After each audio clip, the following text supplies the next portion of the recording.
Chairman, may buntag. May buntag usab kanimo diha Ted sa mga suki natong tigpaminaw o kinsa may kauban ni mga Ako ra, kita rin duha ron. okay, may buntag. Kining, kini bang paggawas karon sa Saldico, naka-create naman po nag-steer karon sa tibuok Pilipinas. Pero naghamgong niingon nga labi na ni mga pro-BBM groups nga pakana kuno sa mga Duterte. Unsa may imong na hibaw-an inside story nimo aning maong development karon, Chairman? Grabe kayong lihok karon sa kuan, panic mode ang Malacanang, grabe kayong kanang activation sa ilang mga trolls. Okay, well, kinahanglan sila mag-damage control ang revelation ni Saldico, di ba? Last na to interview, gaingon ko nga the only chance nga mabuhi na si Saldico is mo kanta gid siya kay kung dili the backstops niya.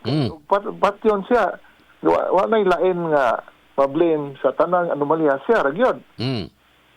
So aning gawas na yung tinod nga wali, according to him wali na kung naanta siya gipuggan siya well taken care of ko na siya based sa instructions sa presidente, and then he found out later sa iyan na istorya nga siya man di poster boy sa kawat, siya may giduot lagi.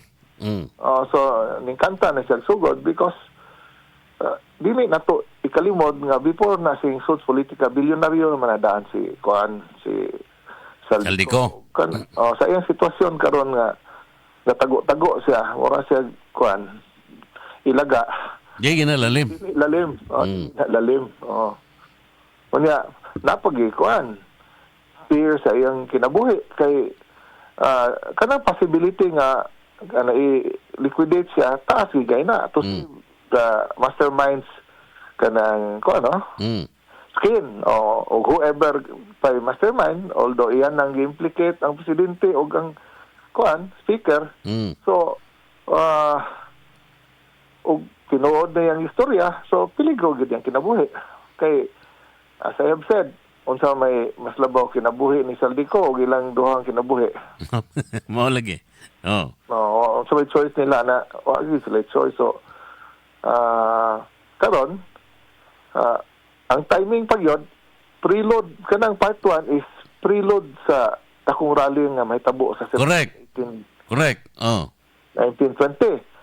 Unya na part 2 plus prior ana series tong bagyo nga grabe ang baha nga daghan kay napiktahan, susuko kay mga tao kay the moment maigo sila baha ang tusod sa una-una sa mga tao nga tungod na niskawat sa gobyerno nga wa himuwa ang mga flood control natural o substandard may blame mo nila. So kuan gyud sapaw-sapaw gyud ang malas nila karon panahon na. In fact na istorya nga ako nadungog nga murag mo nakahuna-huna na gani kunog mo resign si Presidente Bongbong Marcos. Tungod aning saga.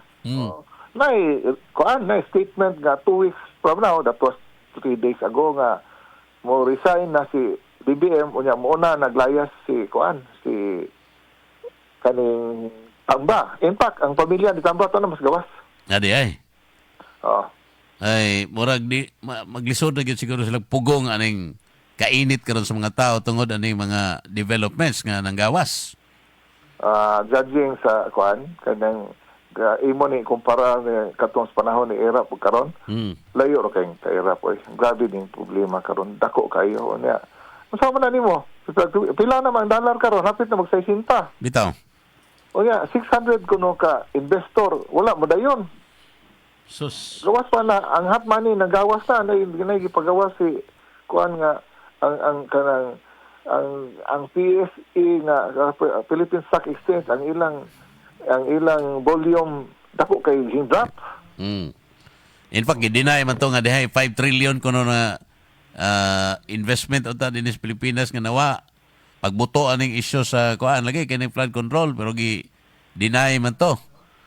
Nga dili ko na accurate ang figure ang 5 trillion. Kaniya man god kanang bisag kinsa namang gagong investor bigi na sila musod og nay political turmoil kay simbako og mobali ang kadang panahon, lain ang ulingkod, Oh. unya mausab ang palisiya, sunog sila. Kaya, obviously, ang musod sila karon, dako kay na og enrollment fee. Mhm. Kaya muhatag sila sa enrollment fee sa mga tambaluslos ng mga politiko o ahensya sa gobyerno, inigbali, bawi pa to nila ilang yatag. Mm.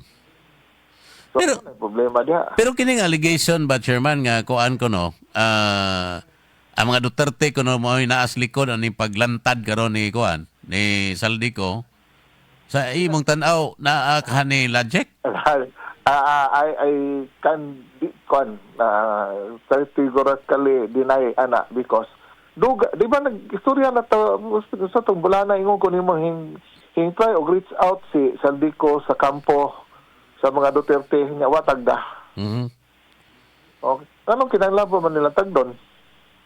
Nga wa man sila yung choice. Mhm. Sickmate man siya. Anong ilaw pa man kinahanglan na kwanon nga whether long overdue na yung pagkanta, no? Expect na tana. Dugay na nato interview. Gayon na ko nimo nga wa sa ilaing opsyon. Kanta gid siya. Gusto pa siya mabuhi.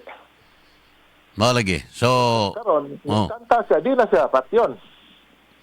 Kaya sila na may mablame. mm.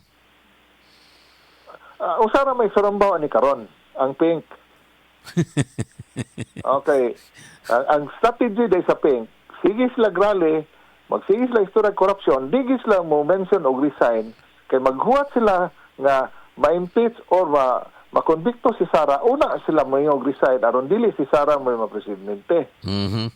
O nga, may tabo pa ba na karon? Too late, the hero. Mao na. Labi na ani karon tubangan nining ni ay 3-day nga rally sa Iglesia ni Cristo wa ta kay baw. Ug unsay mo develop ani after? Niya, karon ang mga ambisyoso nga military, wa ka maghunahon na silang kaugmaon. Unsa man magpabilin tang malunod tag apil ani o magpahiro ta aron kita may mahawd balis panahon. Mm. So karon diha na may nangambak, ingon bitaw ko nimo nga dili mga cabinet secretary nang nangambak karon sa bunuan nilayas na. Si ang kanang executive secretary tantangon kunuhay. Adi ay si Bersamin. Kay nakapil na po sa napasok na si Bersamin. Ang only nga naman din ni anak si Bersamin nga apil sa Yeah. kanak matili na nga murag na position nga apil anang Murag assistant secretary. Murag assistant secretary something. so dili nila madali-dali og kuan kay namay anak nga pwede piait og kanang ilang sunugon si Bersamin og ilang iduot. So Resignon lang. so ang pila na mga kabuk secretary karon nga galabad ng kay appeals controversy nga gusto sila nga muligtas sarili na. Kana si pagdangana di ba ngayon ko nimo nga wa kali ko mo mention sa nga ikaw ga mention nga bahin na mga sige istorya sa balay ni kuan Tamba. Makat sa katong Malinda Polo Club o ni gawas na karon gi-expose na ni Saldi. Yeah. So, si Saldi gi-liabi ani tanan. So, Karon, pero sila si Lacson, may nga mag no probative value kuno ning statement ni Saldi ko. Mana sa public opinion, konbikto na sila. Siyempre, ang gigamit lang siya balaod nga, siyempre, wa pa may affidavit, wa pa may kuan, so, no probative. Pero, sa public opinion, konbikto na karon magod, bisag unsa pa isulti ni Marcos, bisag pag unsa isulti ng Claire Castro, bisag unsa pa isulti nila, wala na mamati. Tinuod bitaw, ma-feel man nimo nga bisag kinsa diha nga kuha mo yamid na lang ba? Tanawa ko nung mulakaw si Marcos BBM, walay mo greet, walay mo hi, luoy kay masig kamay-kamay siya, mag-wave-wave, mo bounce. Di ba? Ted, before na ipagawas ng news, labi na kay pila ka gatos, pila ka libo ka picture pilian ngamoy o kanang video ngamoy i-release. Ipagawas. Sa ato pa, mo na the best nga The best nga napilian nila. Best shot. mapilian. Ah. Kabuang, unsa man na either muna na pinaka the best or buwang nang iyang nasa kanang sa iyang si tawag ng Philippine kanang sa press ko niya sekretary Mm. sa opisina sa press niya nga siya wala na mo ilain mapagaw sa picture nga di mapahiya ang presidente. Mm. Oh. Ang mga tao, sa pag-isuwa ko na yung mamate, oy. So with this kuan karon, with this revelation karon Saldico, Chairman, unsa kay sunod nga mo develop ni ini dinhi sa within the country? Karon, it cannot be denied nga ang success sa DDS Oh. mo benefit si Saldico. Di ba? Okay. Karon, so si Saldico, bisag kung sa'y buhaton niya, regardless whether na involvement ang mga Duterte wala, mo benefit yung mga Duterte, di inevitable kay mo kanta naman siya Mm. sa anomalya. Ang issue anis ang anomalya nga napil na sa mga tao kay gasigi naigo na sila baha.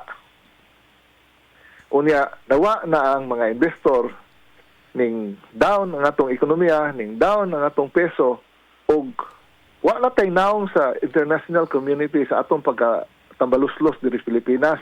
Baho na gyud kayo ang Congress, baho na gyud kayo. So karon ang sunod niya revelation during sa rally katong niyang sulti primero jab na to ang kanang niyang ang straight niya o di ba uppercut sa part 2 wa pa takibawag na part 3 Mm.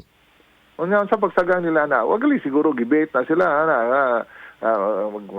deny na si paglinawan sa padya nasa resibo ipakita unsa pag deny o gi-record niya tong mga tawag nila. Mao na, usa na sa mga punto kay maniguro na siya at the time because siya na may giduot. Niya ni reach out sila. Di posible nga maniguro siya kuha og mga resibo. O niyang ipagawas na karon, musamot og kainit na ang publiko ang mga tao ni ana. So Oh. ambot ug unsay mahitabo ni ini, makaabot pa pagkatag December ani. Pasko. Mo lagi so mo ni karon nga wala. Pero on the part of VP Sara, unsa may mga movement sa grupo pagkakaroon na chairman?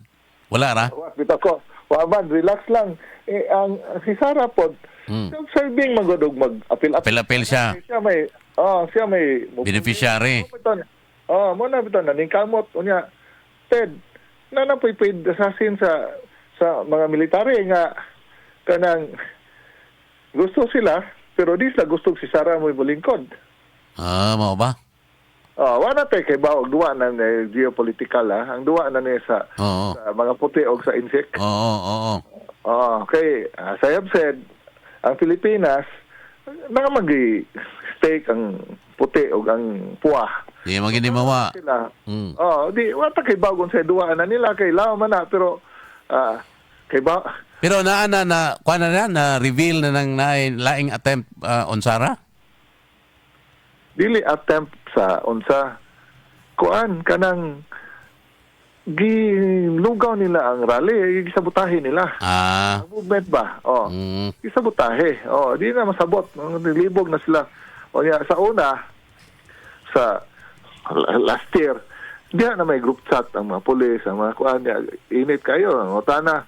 Dadi nga, unsa man, ako yung bitanan, diri ni Duterte, sulti lang mo gahami mo posisyon og sibako og maabot ng panahon nga na mo alsa na sila. Nahilog kalit. Tungod kay gisugod nagbayad si Tamba. So, wala nga si Bronner ko giayayo na nang yung pamalikas sa ato mga retired generals. Di ginwaliho kay busog lagi ko no. Sa mo na nimo. Mo lagi. So, nagiduwa. Ang gihawiran karon sa puti. Kuno some of the generals o ang kaparian na to. Kuan kainomdom ka nga kaning singan aning kainomdom ka nga garali na tingaka kay dili pwede magdagplak. Malagi. Dili magdag. Malagi. So, Oh. kana sila ang pare o ang pink hawak kinas po may tano. Definitely. Mhm. So pero kanang ila interest mo na ug bugat na kabuhian man ka. Oo. Di man gyud na sila, di man gyud na throw and throw, depende ra man na asa kutob ang ilang interest, natural. Galibog bitaw ko sa kay plan B ani nila nga murag tagilid naman. So akong tan-aw kung sa ako tagna ra ni ako relasyon na ni tada. Matong presidente sa Hague, presyoro nila nga buhi si Duterte. Iyay. Kuyawa no. Wa na ilaing mahimo. Man na yung redemption. Aron pag-apis. Okay. Na naman, nagawas sa publication nga kanang pagka-prison niya na they have a hand, Bas-bas, embassy, appeal sila. So, na sila kanang participation. So, nanay mga publikasyon nga nanggawas. So, dili na yun bitaw sikreto nga sa ilang involvement na leak na niya. I'm sure niabot po na sa kampo ni nasa DDS, no? So, unsa may nanay resentment ang mga DDS. Unsa man nimo na cure. Di po yan mas digong. Okay. Sige, wato na to na. Chairman, salamat kayo sa imong time karong buntag. Salamat usab sa kahigayonan. Tawag mi Lunes pohon para sa dugang mga inside stories sana. Salamat kayo, may buntag. I hope makauli na ko na. Sige, okay.